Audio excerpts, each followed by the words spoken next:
Hiriyoonni warri biraan ministeera Haamaan gaafa arganii ka'anii sagadanii jilbeenfatanii nagaa gada dabarsan. Inni garuu calluma jedhee gaddee taa'ee ture. Itti haare. Kunoo mooticha akkana simate, mootittiin na simatte, kun akkamittiin akkanatti gaddee taa'ee na ilaala jedhee haareen gaafa manatti galu waan ta'e kana hundumaa afeerraa godhameefis akka Mardaakiyoos immoo kabaja isa dhowwate kana galee maatiitti gaafa dubbatu maatiin duukaa haaranii jedha. Haaranii akkana jedhan, labsii du'aa watti labsiteetta biyya 120tti qophiin sagalagalchaan ga'eera. Maaliif atattama irratti du'a kee fudhattati akka inni ajjeefamaaf hin taasiftu. Amma dubbii dhiisi. Galgala kana muka soofna, funyoo foona, borganama akkanitti rarraafamee du'u goona jedhanii maatiinsas gargaaranii Mardaakiyoosin lafarraa balleessuudhaaf labsii du'aa labsame sana immoo saffisiisuudhaaf ariifachiisanii akka isaan lafarraa dhuman gochuudhaaf qopheessan. Egaa waan hubachuu qabdan maatiiwwan Waaqayyo, mana ministeera Haamaa maatii isaa gidduutti du'atu qophaa'aafii jira jechaadha. Fannoo qophaa'aafii jira. Funyoonni itti mormatti diramutu qophaa'aafii jira jechaadha Mardaakiyoosiidhaaf. Gargaarsi olii dhufu immoo maal laata? Gargaarsi olii dhufu immoo mootichi Arxeksis hirriba dhabe, nagaa dhabe, hin jeeqame halkan sana.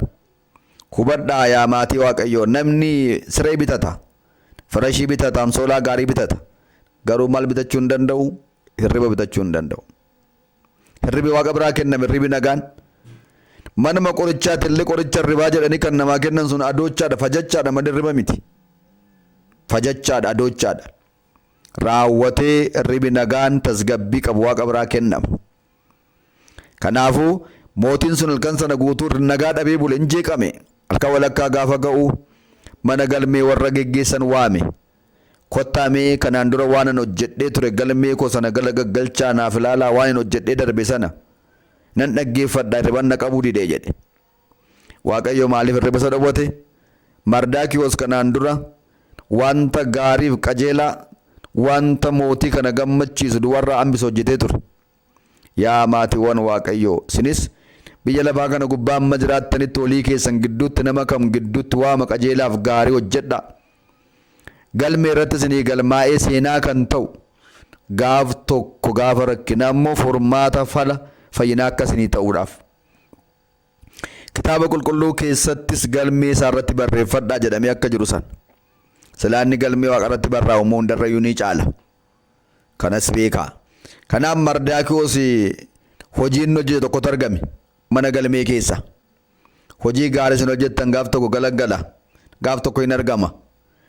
Namni ukkaamsee dhoksee yookaan illee hinaaffaadhaan abbaan dhugaa Waaqayyoo dhugaatti amanaa jirtu, soomtanii kadhattaa jirtu, karaa Waaqarra deemaa jirtu taanaan gaaf tokko ni mul'ata. Amma galmeen Mardaakiyoos mul'ata. Maal inni galmeen kun jechuu dandeessu laata? Galmeen sun akkas kan jedhudha.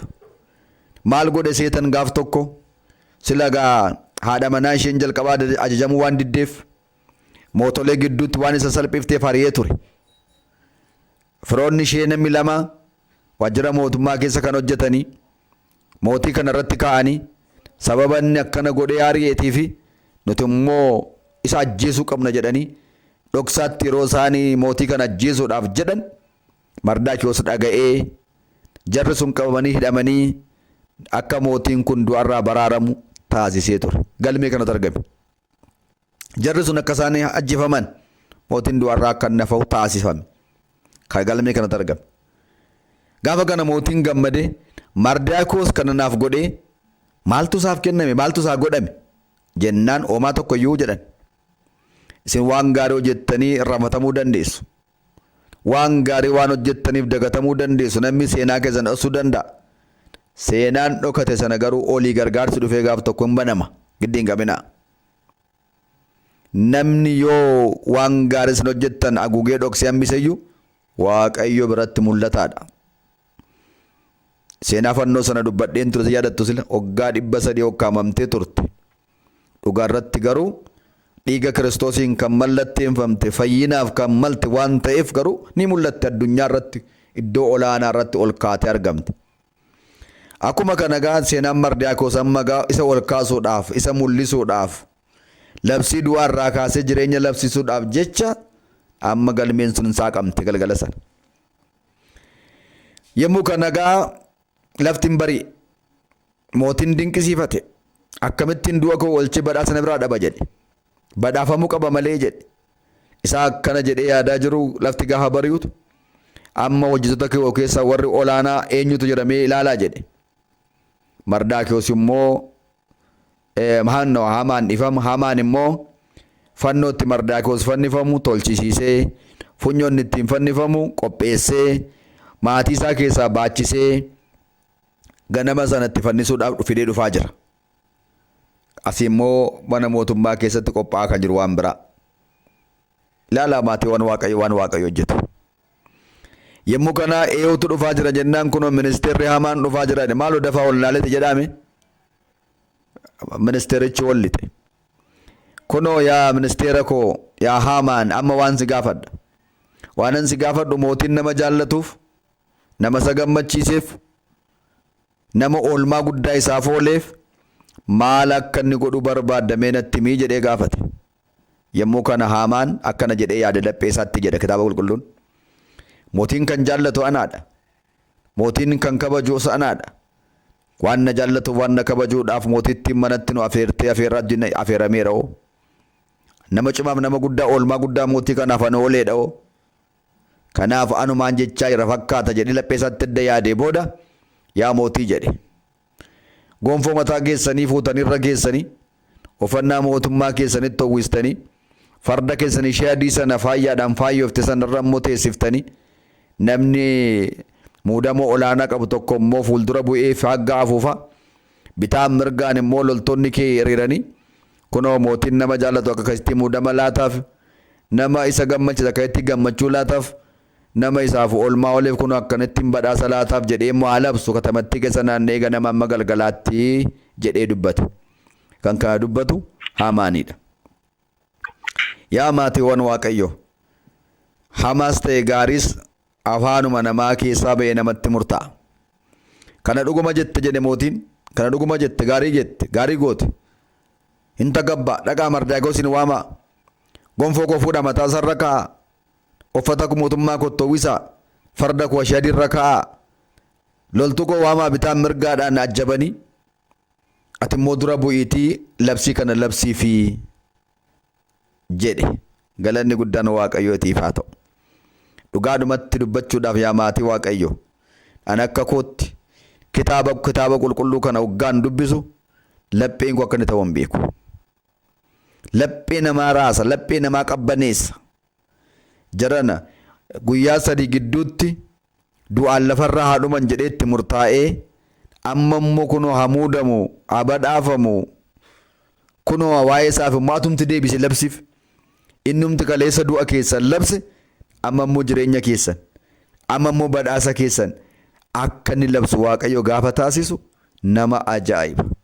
Kanarraan kan ka'e Hamaan Mardaakiyoosiidhaaf katamaa keessa naanna'ee ganamaa kaasee hanga galgalaatti labsaa oole. Waggaa kana maatonni isaa warra dafannoo soofaa bulaniif warra funyoo soofaa bulaniif warra heedaa boolla qotaa bulaniif maraatee namichi keenya kun maal ta'e jedhan jedha. Galanni Waaqayyoof haa ta'u. Waaqayyo biraa olii gubbaadhaa gaafa dhufu ilaa kun akka ittiin seenaa namaa jijjiira jedhan wanta sin rakkise gara olitti yaddaa. Kan nama dhibu Matsaafa Asteer kana keessatti Waaqayyo kan jedhu hin jiru. Garuu hojii Waaqayyo isa dinqisiisan immoo bifa kanaan barraa'ee jira. Gargaarsi olii jedha. Ol kan jiru Waaqayyoodha. Kunoo gargaarsi kun akkanatti nu olii dhufee Mardaakiyoos ni muudame, ni badhaafame, damooza guddaa argate. Seenaan du'a isaatii badhaasa kanatti, jireenya kanatti, eebba kanatti, muudama kanatti jira. Yaa maatiiwwan Waaqayyoo, Waaqayyotti amanaa jiraadhaa. Yeroo hundumaa harka namaa ilaaluu harka keessan gara oliitti gargaarsi konni guddaan olii dhufa jedha. Yeroo rakkina keessanii, yeroo dhiphina keessanii, inni yeroo qabu, inni taayitaa qabu, inni qabeenya qabu, inni waan garaagaraa arraba dhadhaa dibbatee dhugaa keessan balleessee sababa jibba keessaniidhaaf yeroo inni boolla isinii qotu isin immoo gargaarsa olii gaafadhaa. Kan saara ni caala. Kunoo amma Mardaakiyoos hin badhaafamee maatiin isaan gammadanii Asteer ni gammaddee. Egaa haala kanaan utuu jiru qophiin lammaffaadhaa sagantaan afeerraa Asteer afeerte ni ga'e. Galgala sanaa manicha keessatti dhaqanii argamu. Gaafa dhaqanii argaman ministeerri Haamaanis mooticha Arxeeksis lama ta'anii gaafa dhaqan baay'ee akka kaleessaa caala amma immoo gammaddeetti. Kadhannaan ishee laguun guyyaa 3 deebii argateera. Du'ii Mardaakiyoos eessuma isheetii jireenyatti jiramee gammaddeetti. Qophii addaa sagantaa addaa caalaa qopheessitee afeerraa eegde. Afeerraa sanarrattis mootiin guddaa gammadee kottedhee waame. Natti madhu waan fedha keeti. Warqee barbaannaan, birrii barbaannaan, muudama barbaannaan, mootummaa koorraalee walakkaa qoodee siif nan kenna na gammachiifteetti. Natti madhu gaafa jedhu imimmaan gad dhangalaafte. Yaa mootii kuma mo'i. Maalan godha birrii, maalan godha warqee, maalan godha taayitaa. Nutoo garba taanee jiraachuu miti. Biyyarraallee godaannee biyya biraa seenuu miti. Sanyiin keenya yookaan zariin keenya lafarraa haxaa'amee akka baduuf nurratti labsamee murtaa'eera oo. Anoo waa'ee kanaatu na rakkisee jennaananii fala isaas hin gaafachuudhaafan jedhee jetteen. Mootiin reefuu dinqisiifata. Hinna'e.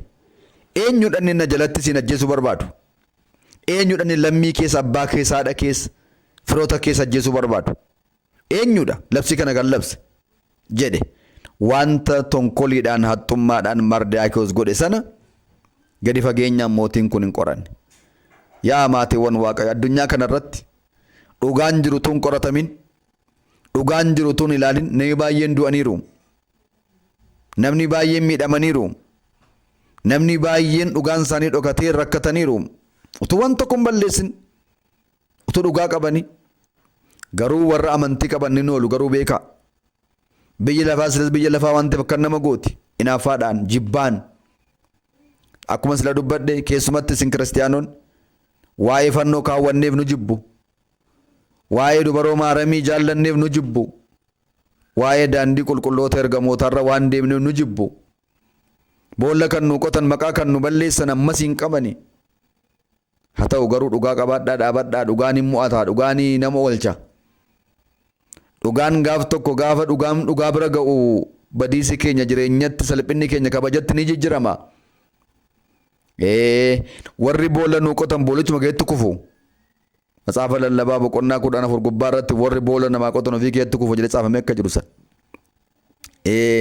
Amma gaa maatiiwwan Waaqayyoo yommuu kana eenyu abbaan akkana godhe jedhee mootiin ija haariidhaan gaafa gaafatu kunoo si bukkee kan taa'u. Hojjetaa gosa amanamaa jettee ati kan ilaaltu. Sibiratti afaan dhadhaa dibatee kan dubbatu. Kunoo hamaantu kana godhe. Kunoo koppiinsaa baay'atee 120 biyya 120tti raabsameera. Nu amma du'a keenya eegaa jirra. Gaafa jettu ati akkanattiin ol fakkeessitee sobdee nama mallatteessistee kana gochisiista jedhee haaree mootiin biraa utaalee gadi ba'e. Gaafa inni gadi ba'u immoo mootittiidhaan maaloo giiftii koo dhiifama naa kadhadhu. Du'a kanaa labsi du'a kanaadhaa labsiidhaan nan kaasaa adaraa mootiin natti haareedhaa gaafa inni jedhu narraa siqichi narraa deemi nan qabin jetti turte isheen. Ala ba'ee gaafa deebi'ee dhufu waan mootiin sokke fakkaatee amma immoo fedha biraadhaaf waan ishee wajjin ciisuudhaaf jedhee walloonsa qabutti fakkaata sammuu isaa keessatti mootii kanatti. Mootiin kun akkana jedhe. Amma immoo jettee haadha manaa koo wallaansoo qabaa jirta jedhe. Hojjetoonni mootummaa mootii sanaadhaa fiigaa dhufanii ija isaa qaba hidhanii harka isaa teellaatti hidhanii alatti gadi baasan.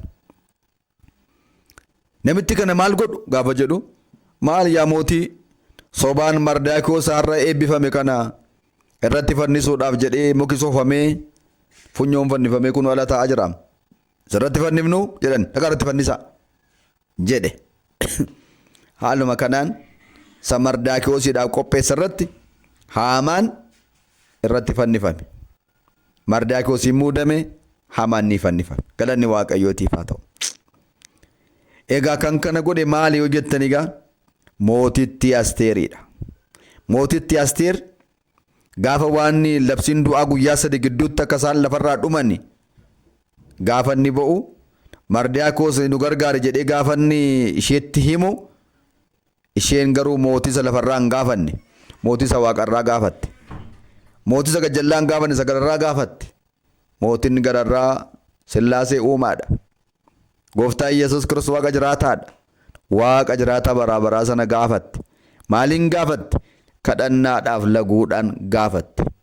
Kunoo jarana iyyannoo keenya gara olitti kadhannaadhaan laguun dhiyeessinaan seenaan keenya ni jijjirama.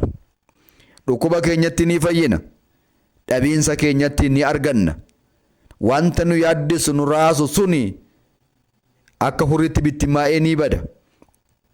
Warra nu jibbanii boolla nu qotanii maqaa nu balleessanii seenaa nu balleessanii wanta nu hin goone waa baay'ee xibaaranii warri nutti dhufan suni dhugaan keenya sun oolchee gargaarsi olii dhufu nu wajjin ta'ee boolla nu qopheessan keessatti ni darbatu. Kitaaba qulqulluu keessatti iddoo baay'eetti warri boolla namaaf qotan ofii keessatti kufuu jedha. Oromoon immoo gaamammaa maal jedha? Namaaf boolla hin qotin yoo qotte immoo gadi hin fageessin abbaa keessatti kufuu hin beektuutii jedha. Egaa maatiiwwan Waaqayyoo gargaarsi keenya olii ni dhufaa ni oollaa jettee akkuma dubbattee oolte isinis har'aa biyya lafaa kana keessatti rakkoon kana fakkaatu, gidiraan kana fakkaatu, labsiin kana fakkaatu, jibbiinsi kana fakkaatu, inaaffaan kana fakkaatu kan si mudatu yoo ta'e illee hin sodaatinaa. Guyyaan tokko jira. Hin sodaatinaa.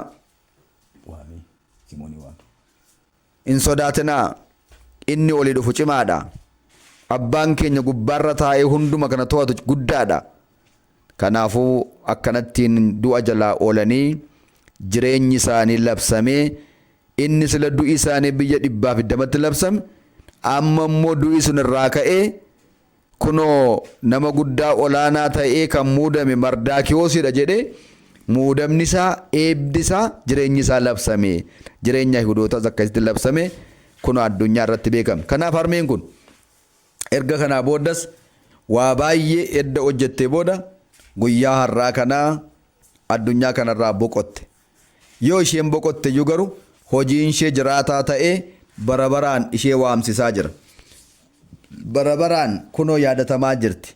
Namoonni waan gaarii hojjetan barabaraan yaadatamu akkuma jedhu. Egaa